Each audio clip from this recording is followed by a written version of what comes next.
Hi, this is Neil from Discovering a Wonderful World, and I'm here with your 2-minute tip of the day. So what's one of the scariest things you can do as an RV owner?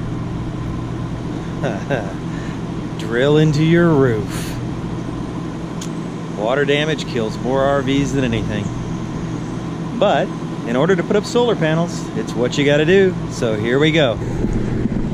I bought these little S5 braces. They have VBD tape on the bottom of them already. So I've already installed them on the panels, so we're going to go through the process from there. First thing I did was measure to get it in the proper placement.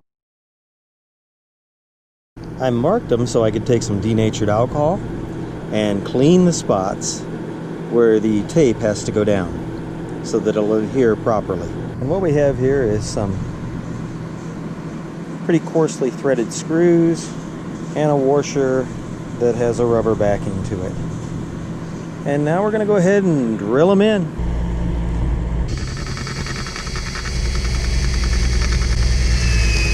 I'm going to screw the rest of these in, and I'll be back when we use the die core.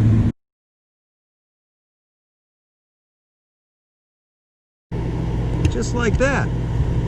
And that's good. I just want to put it down really nice and tight so that you get plenty of sealant on there and we don't have any leaks. It's a good idea to put a little die core behind where the panel's going to cover it before you set down the braces, because getting behind there is very difficult, and this way it'll seal that up.